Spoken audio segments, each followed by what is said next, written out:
Om Vakratunda ॐ Mahakaya वक्रतुण्डमहाकाय Suryakoti सूर्यकोटिसमप्रभ Samaprabha निर्विघ्नं Nirvignan Guru कुरु मे Me देव Deva सर्वकार्येषु Sarvakaryeshu सर्वदा Sarvada Saraswati सरस्वति Namastubhyam नमस्तुभ्यं वरदे Varade कामरूपिणि Kamarupini Vidyarambham विद्यारम्भं Karishyami करिष्यामि Siddhir Bhavatu सिद्धिर्भवतु मे Me सदा Sada Gurur गुरु Brahma ब्रह्मा Gurur Vishnu गुरुर्विष्णुः Gurur गुरुदेवो Devo महेश्वरः Maheshwaraha Guru गुरु Sakshat साक्षात् परं Param ब्रह्म Brahman Tasmai Shri तस्मै Gurave श्रीगुरवे Namaha नमः Apara Karuna ॐ Sindhum सिन्धुं Jnanadam ज्ञानदं Shantarupinam शान्तरूपिणं Sri Chandrasekhara Gurum श्रीचन्द्रशेखरगुरुं प्रणमामि Pranamami मुदान्वहम् Mudanvaham Yat Kriparesha यत्कृपालेशमात्रेण Puman पुमान् Purnah पूर्णः Prajayate प्रजायते Tam तं Bande वन्दे Brahma Viduryam ब्रह्मविदुर्यं सद्गुरुं Sadgurum चन्द्रशेखरम् Chandrashekaram Om ॐ Sahana सहना Bhavatu भवतु सहनो Sahano भुनक्तु Bhunaktu सह वीर्यं Sahaviryam करवावहै Karavavahe Tejasvinavadhitamastu तेजस्विनावधीतमस्तु मा Ma विद्विषावहै Vidvishavahai Om ॐ Shanti शान्ति Shanti शान्ति शान्तिः Shanti Om Shri Paramatmane Namaha ॐ श्रीपरमात्मने नमः Atha Shashtodhyayah अथ षष्ठोऽध्यायः Shri Bhagavanuvacha श्रीभगवानुवाच Shloka number 28 Yunjan evam sadatmanam yogi vigata kalmashaha युञ्जन्नेवं सदात्मानं योगी विगतकल्मषः Sukhe na brahma samsparsham atyantam sukhamashnute सुखेन ब्रह्म संस्पर्शम् अत्यन्तं सुखमश्नुते As we saw in the last class, the previous shloka, Uttamam Sukham Yoginam Upaiti, and in this shloka, Yogi Atyantam Sukham Ashnute, Sukhena.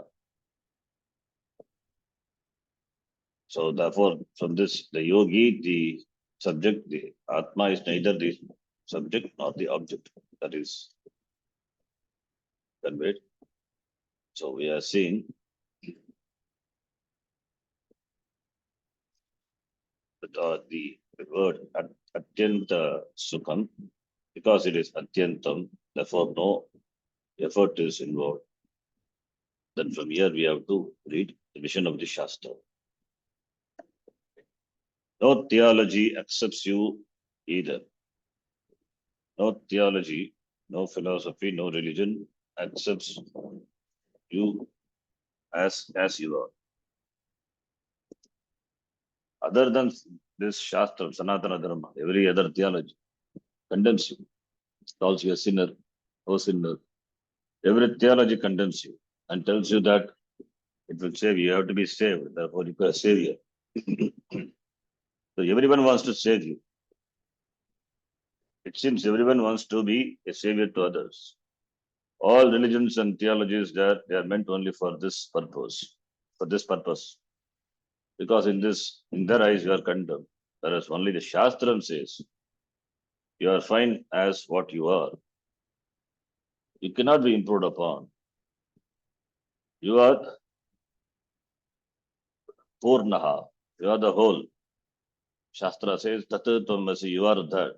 Not you are this. You are condemned. Shastra says not that you will become. Doesn't say Tatatvam Bhavishyasi, you will become that.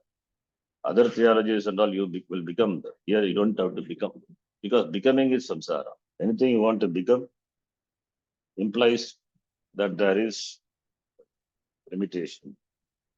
You are not happy with what you are, therefore you want to improve. And where is the limit? If you are finite, if you are apurnaha, if you are not complete, if you are not the whole, if you lack, the lack cannot be fulfilled. Any amount of gain cannot fulfill the sense of lack, because the sense of lack is inherent. If it is true, then it is satyam, it cannot be fulfilled. You will continue to be in lack, happy being lack. But Shastra says, Tatu Tvamasi, not Tatu Tvam Bhavishyasi. The Shastra says Tatu Tvamasi, it is total, it is absolutely total. It cannot be improved upon. Tatu is Sachit Anandaha Brahma, which is Purnaha, that is you. Therefore, it is not even a matter of acceptance, it just points out that you are the whole. It's not a belief, it is therefore you need not accept, it's a truth. Therefore, it points out the truth, because this is its vision. Therefore, Shastra cannot condemn you, even if it wanted. You are the only Satya that is in the creation. Everything else is Mithya. There is nothing else. In fact, there is no everything else. You are the only one. Everything else being Anatma. Therefore, therefore they have dependency upon Atma. So therefore, you are the one that is self-existent. Swatas Siddhaha. You exist not depending on anything else. You are Swatas Siddhaha. Atma, as Atma, you exist independently. Everything else is dependent upon the self-evident being, self-evident Atma that you are. Therefore, you are totally accepted as you are by the Shastram. At the beginning, not at the end, at the beginning and at the end also. In the beginning, the Shastra says moksha is yourself. It is Siddha Vishaya. Only you need to discover. That's why discovery. Moksha being in the form of knowledge of Atma alone. Therefore, it is yourself.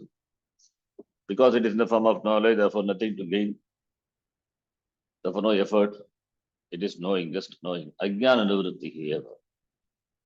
Not knowing that your true nature is, it's what samsara. Knowing, you become free. Knowing that already what you are. You don't become anything. You continue to be as you are Purnaha. Therefore, at any point of time, you cannot become Apurna, so to become Purna later. Every other theology confirms your current notion, the notion of self-inadequacy, self-non-acceptance.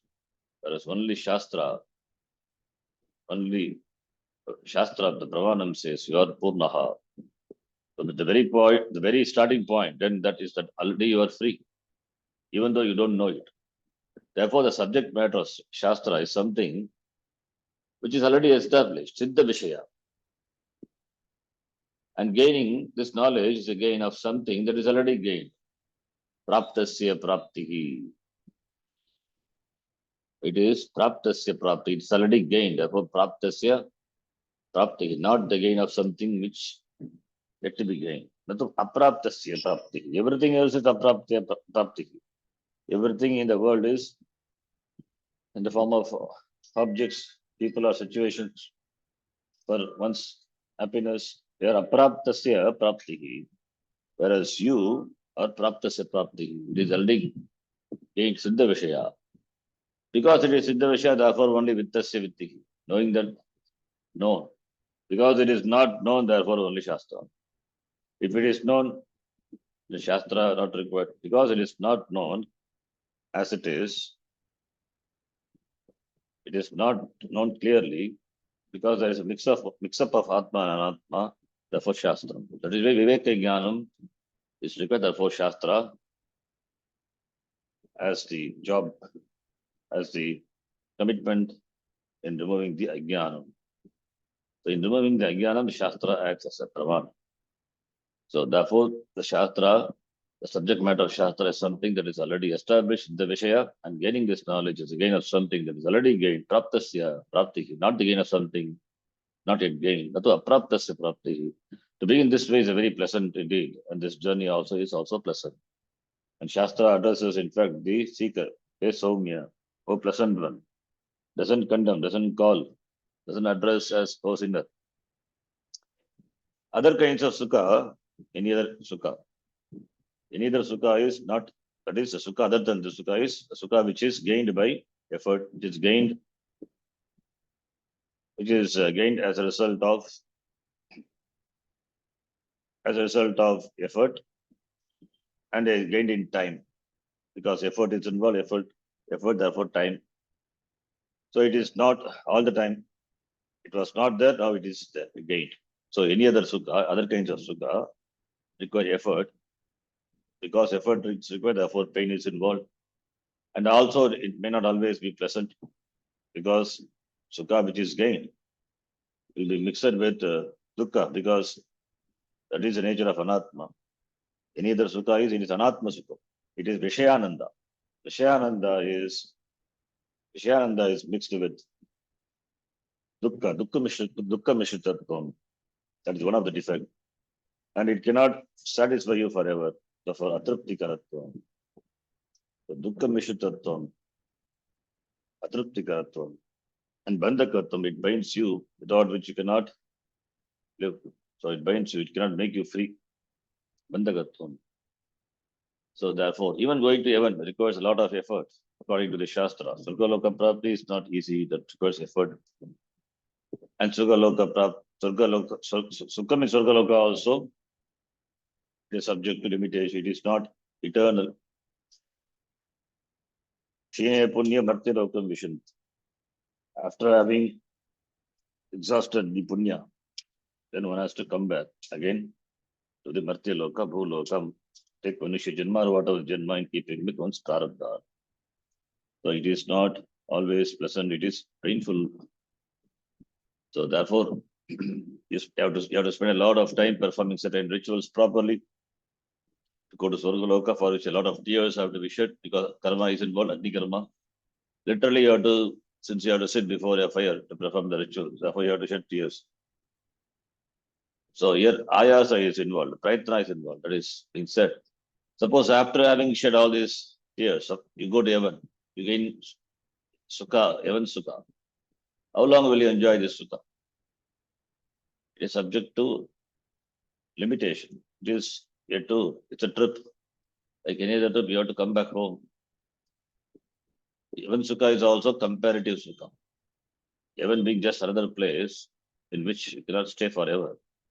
There comes a time you may have to leave. Once the punyas are exhausted, you have to leave the place. You will not be allowed to stay even for a day. Therefore, the sukha that one gains in heaven is anitya sukha, non-eternal sukha. Therefore, gaining that non-eternal sukha requires a lot of effort. Therefore, is it intelligent to bargain for that sukha through effort, painful effort, through effort which involves pain? So therefore, and this Atma Sukha, which is oneself, it is Atyantam compared to this. It's not worth gaining. All the Sukhas. Sargadi, Loka Sukha, whether it's Sarga Loka Sukha or Ega Loka, here itself, all the Sukhas are temporary. They are transient, they are subject to going. In gaining there is pain. And in retaining also there is pain. And once it is lost, there is pain. Therefore, it is all the way dukkha only. All desires are for Atma alone. But here, there is no effort. It is all Sukha. This may seem a little silly or overly simplistic, but that is how it is. When you do a right about turn, your entire logic also results. Generally, all our desires are for Anatma, not for Atma. Even Surga Loka, is Anatma, not oneself, not I. Whenever you say, I'm going to reach somewhere or gain something, the object to be gained or the place is reached, that is Anatma, like heaven, money, or anything you want. They're Anatma. Therefore, Sukham derived from this Anatma Sukham. So therefore, the desires, generally all the desires for Anatma alone, not for Atma. All the Anatmas, because being Anatma, they cannot exist of its own. Therefore, all the Anatmas are for Atma alone. To gain Sukha is for Atma, not for Anatma. To gain Sukha is for Atma, it's for myself, it's for my happiness, for my welfare, for my experience of something. I want this or that. I want to go here or there. Whether it is object or going anywhere, reaching. All of which are anatma, it is for the sake of myself, for the sake of atma. Thus, there is always this connection between atma and anatma. So, anatma sukham is also for the sake of myself. And as long as the connection is there, as long as the connection is a desirable one, this is some kind of sukha, but it is always anitya, non-eternal. Because the connected sukha is connected, sambandha is anatma sukha, it is for the sake of myself. So I derive sukha from anatma, the sukha is for the sake of myself. That there is a connection between atma and atma. Then anatma and atma cannot be connected, but you connect for the sake of atma. The anatma sukha, which is derived from which is derived either by getting the object or going somewhere. So that connection, because there is a connection, therefore it is anitya. Because there is a connection, there is a sambandha. As long as a desirable connection is there, there is some kind of sukha. And the desirable connection is subject to change. It is connected, it may disconnect. The same thing which you thought as the object of happiness, that anatma vastu. The same thing can become an object of unhappiness. Then the connection is not a desirable one. That is why it says that sukha is anitya. It is this anatma ichcha, desire for anatma, that you give up, and in its place you choose atma ichcha. That is moksha. Anatma ichcha and atma ichcha are opposites. They are therefore two different things. Atma ichcha, therefore, is a right about wherein you have a desire for the very atma itself. You don't desire for the atma, you desire atma itself. Being a right about turn, the logic that was applicable to anatma ichcha, therefore, it is not applicable to atma ichcha, because you are already accomplished. Atma being already accomplished. So atma is, therefore, you are not going to create a new atma. Whereas in atma, you are going to gain something which is not with you now. But here in atma ichcha, it is already siddha. It is you. You're not going to gain yourself. It is already gained. So therefore, knowing the truth, knowing the already gained, knowing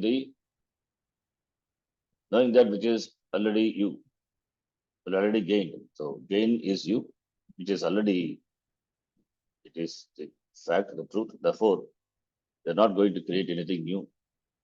Atma is eternally present. Like anatma, unlike anatma, atma is, it is eternally present. Eternally is a word. It is eternally means it is eternally. It is atyantika. The word eternal has to be. It is understood. In Surga, in some other places in the Shastra, the word the Amrtatvam is used. Surgalokaha Amrtatvam bhajante. People going to Surgaloka, they live forever, again immortality. It is not really immortality. That the time they stay in Surgaloka is so long, therefore it is said eternal, immortal.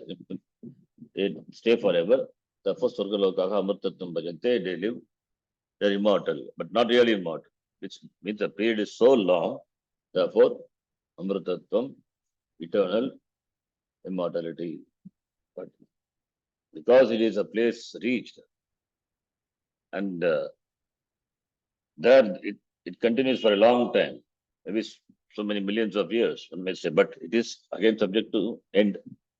After that, it has to, it has to end.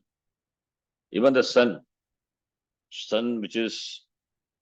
which will be for billions of years and which have been, but again, sun is subject to end. So like that also, Sargaloka Prapti, and this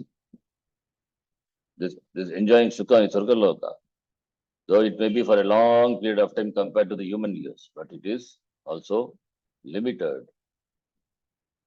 That is apekshita. But here Atma it is eternally eternal.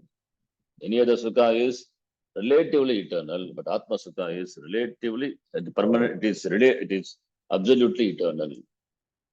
That is here. The heading Atma is eternally present. Therefore, now you are going to polish the Atma. Atma shines as it is. So it is not that Atma is covered, really covered by something, therefore you have to do the embellishment. Therefore, needs to be cleaned up so that its original color will shine through. Atma is never colored. Anatma cannot sit upon the Atma. It is always shining. It is Nitya, Prasiddha, Nitya Siddha. Because it is eternally present, therefore it is not covered by anything. How can it be covered by anything if it is eternally eternal? The only covering possible, if the word is to be used at all, is ignorance. And the ignorance is the ignorance is subject to end. Because it is ignorance, therefore subject to end. And ignorance is also covering, not a real covering. Ignorance also covers the Atma. Then how much big the ignorance should be? Then ignorance also becomes equally eternal. Therefore, it is not ignorance. Therefore, ignorance is also as though ignorance. It's not really covering. So therefore, the only covering possible, if the word is to be used at all, is ignorance, avidya. And this ignorance is not something that is scrapped off. Ignorance just goes in the wake of knowledge, which is why Bhagavan says, without effort, the meditator gains sukha, that is his or her nature. So it is not something that is scrapped off, like in any other knowledge. In any other knowledge, the ignorance is scrapped off, and therefore the knowledge takes place. Further scrapping, further knowledge, further scrapping, further knowledge. That is how you discover new things, new knowledge you gain.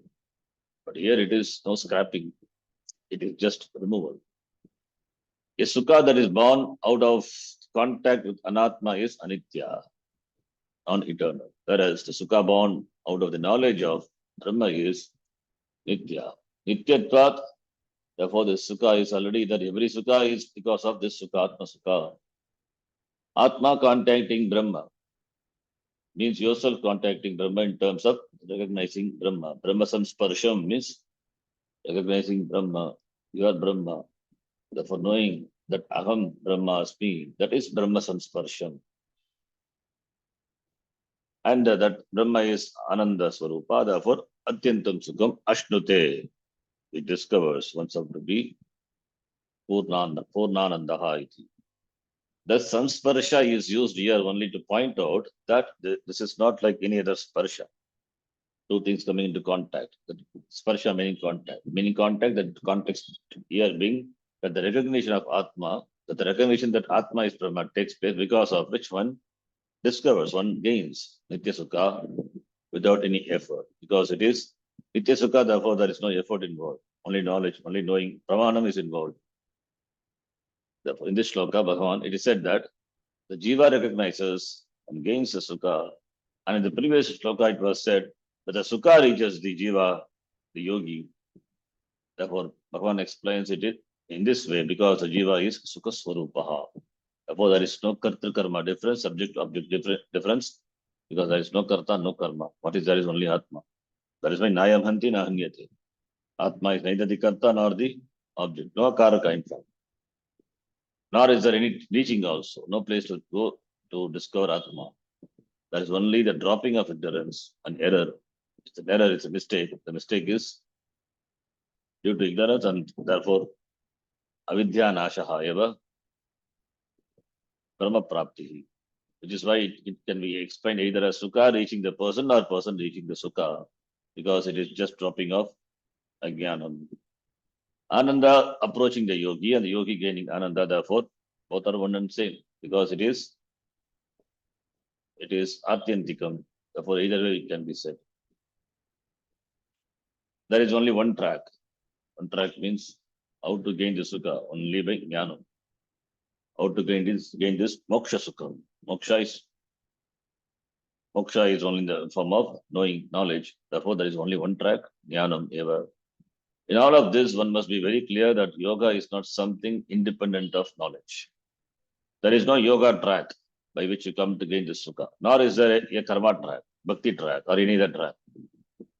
each track leading to the goal. So there is no karma yoga, bhakti yoga, or any other yoga serving independently to reach the goal. All the other, whatever may be the yoga, they are secondary. They are indirectly helps, but the main sadhana, the means is jnanam eva. Because karma involves effort, bhakti also, karma is involved everywhere, karma is involved. And karma being limited, it cannot help you discovering atyantikam. Because it is oneself, how can you work to gain it? It is only knowing, therefore jnanam eva. That is only the track of jnana. We have discussed this before this topic. Here in this chapter, yoga is jnanam. The track of jnanam consists of knowledge alone. So jnana yoga, here it is jnanam eva. Jnana yoga means it is not one more yoga, therefore it helps its sadhaka to gain moksha. Jnanam is here the subject matter of jnanam is Atma is oneself. So therefore it is after Shravanam, Mananam is done, then Vidyasanam, it is for gaining Nishta. Therefore, there is only Jnana track, no other track. To pursue knowledge, you can follow all kinds of yoga, Ashtanga yoga, Karma yoga, Bhakti yoga, Sudarshana yoga, whatever it is, Kriya yoga. All these as disciplines will be useful because you have to become a Vigata Kalmasha. You have to become a person free from impurities, free from Ragadvesha. That gives you certain preparation. Therefore, you have to live a life of dharma and be an ethical person, which implies a certain attitude. That is what is we call karma yoga. So, therefore, this attitude which is gained by any yoga, the karma yoga or any other yoga. Therefore, those are secondary disciplines, indirect disciplines. They are important because this helps in cultivating the attitude required for gaining for gaining jnanam. Therefore, this attitude includes bhakti, prayer, devotion, all of which are useful for gaining jnanam.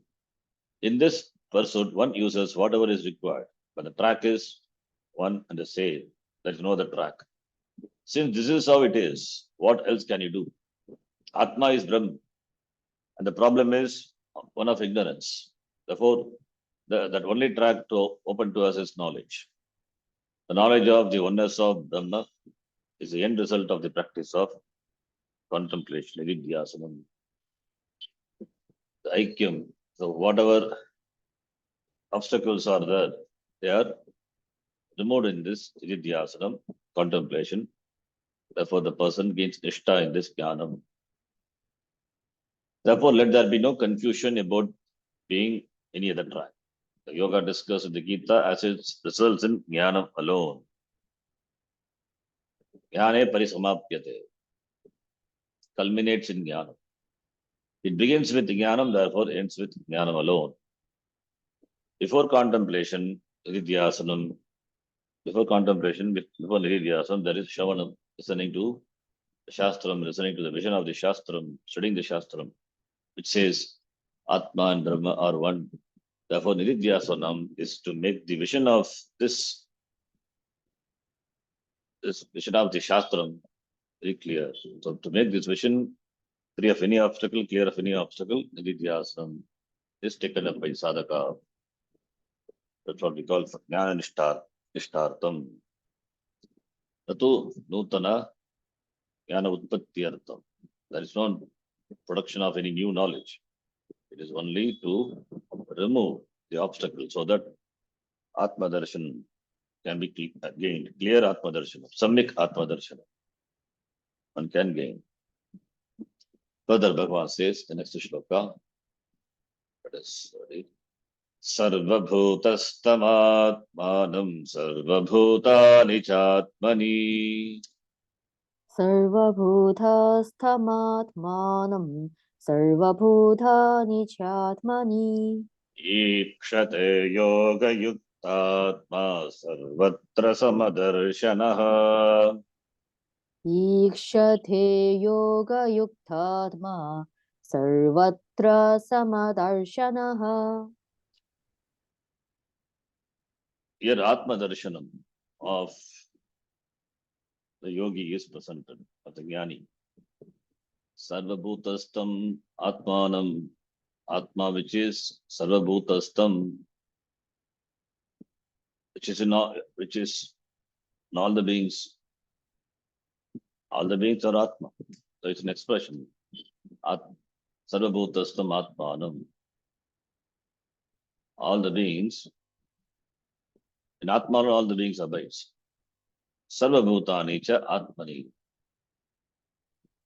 So Atmani Sarvabhutani. All beings in Atma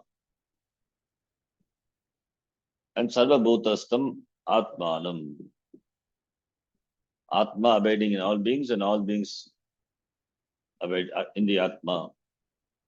The one who has this vision, you will have Samadarshanam, Sarvatra Samadarshanaha.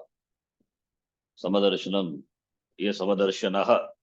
Darshanam is Nabumsakalinga word. Darshanaha means a Bhagavad compound referring to the person, the one who has a vision of this oneness, the sameness. Sarvatra Samadarshana, Brahma Darshanam, Atma Darshanam. Therefore, Ikshate, he sees. He has a vision. He has a vision of oneness. All the beings abide in Atman, all the beings abide in Atman, Atma in all the beings. So everything is Atma. So therefore, Sarvatra Atma Darshanam, Brahma Darshanam. Ikshate means he sees, not physically, but his vision of vision because of Vidyasanam. The vision what he gains out of Nidhyasanam after having removed the obstacles which covered, which after removing the obstacles in the form of Viparita Bhavana, because of which there was Pratibadha Jnanam, obstructed vision. Now the vision obstruction has gone, therefore the vision is clear. The vision is Samyak Darshan, Atma Darshan, Brahma Darshan, Sarvatra Brahma Darshan, everything is Atma. Iti. One whose mind is resolved by this contemplation. So Nididhyasanam, the mind, which is resolved means resolved in this knowledge. Atma Samstha Manakrutva, that is the resolution. So one who has a vision of sameness everywhere, Sarvatra Samadarshana, he sees the self, Atma, abiding all beings and all beings in the self. Here Bhagavan says that the yogi, the meditator, sees the Atma, self, Atmanam Ikshate. He sees the Atma as what? What self does this person see? Everyone knows oneself as a person having history or biography. A history or biography which is identical with the physical body and the experiences one has had. The body is connected to some other bodies, and therefore there is a brother, sister, daughter, or someone else. Generally, this self is what is known, is connected to a given physical body as a person who abides in this body. Whereas a yogi, discussed in this shloka, is a jnani, who recognizes himself or herself as a self, as Atma, abiding in all the beings. I alone reside in all the beings. Sarvabhutastam Atmanam Pashyati. Aham Atma, I alone reside in all the beings. It is not just that all the beings have their being in himself, in me alone. I am in all the beings and all the beings are me. Sarvabhutani cha Atmani. Thus Atma runs through everything. At the same time, everything is in Atma. And who is it that sees this? Yoga Yukta Atma, Yogena Yuktaha. Atma, one whose mind is resolved by contemplation, Nididhyasanam. Yoga is Nididhyasanam, Dhyana, Nididhyasanam. Result of which is Nishta in this Jnanam, therefore Yoga Yuktaha. Resolved by yoga, contemplation, Atma. Atma is mind, Antakaranam. The Antakaranam of the person which is Yuktaha, resolved by this contemplation, therefore Nishta means yes, Nishta in this knowledge. One who has achieved success in this contemplation. That sameness, the sameness that is in everything. Such a person is called Sarvatra Samadarshanaha. Sarvatra, one who sees the sameness. One who sees the sameness. Nirdoshami samam brahma. Tasmad brahmani te sthita. That is said in the 5th chapter. Samam Brahma, Brahma which is sama, same, uniform. One who sees the sameness, the same, that is Atma in everything. In other words, there is an appreciation, a vision of that which is always the same in all beings. All the taratamya, the differences are mithya. They belong to anatma. They are not real. So everything is atma. In all beings, in everything, there is something without any special attribute. There is something which is without any special attribute, nirvishesha, and there is something peculiar to each vishesha. So in all beings, we see this nirvishesha and vishesha. In different types of golden ornaments, like chains, bangles, rings, and so on. The chains, bangles, rings, etc., they are made of gold and they have different forms and therefore names. So Vishesha is the names and forms. Chain is something different from bangle. Bangle is different from something because the utility is different. The place where you wear is different. Chain is worn around the neck, bangle the hands. So they have different purposes. Rings, they are Vishesha. And they are different forms, therefore different names. But Nirvishesha Vastu is what is that? It is gold. Gold is inherent in and through all these ornaments. In all of them, there is only one thing which is Nirvishesha, it is gold. Minus gold, they cannot exist. While all these have particular forms such as chain, bangles, rings, there are Vishesha, but Nirvishesha is gold. Similarly, with regard to all the Sharirams are different. Body, mind, sense complex is different. Color is different. Shapes are also different. So Nama, Rupa, Nama are different. Everything different. But there is one Nirvishesha. What is that? Atma.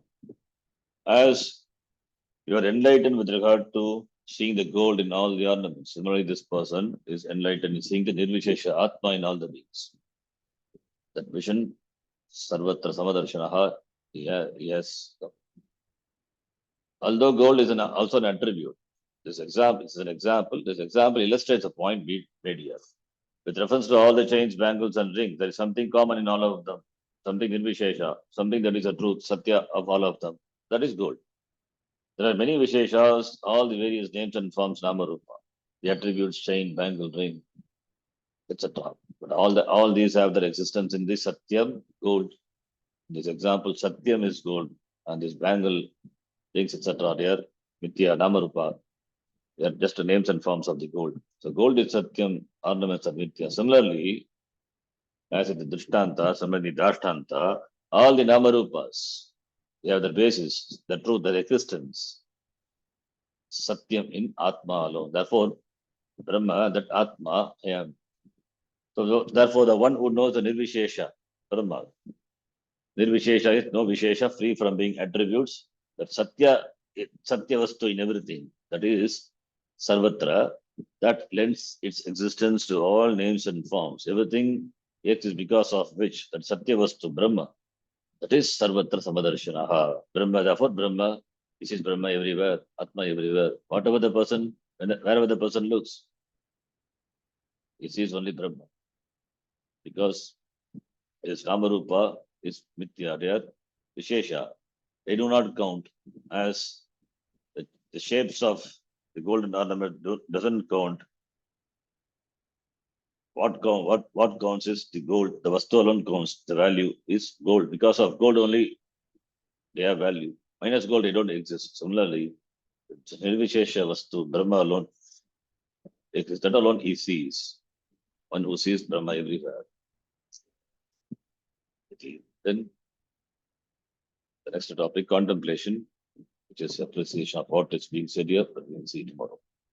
Om Purnamadav Purnamidam Purnat Purnamudachyate Purnasya Purnamadaya Purnamevavashishyate Om Shanti Shanti Shanti Hari Om Shri Gurubhyo Namaha Hari Om Dhanyavadah.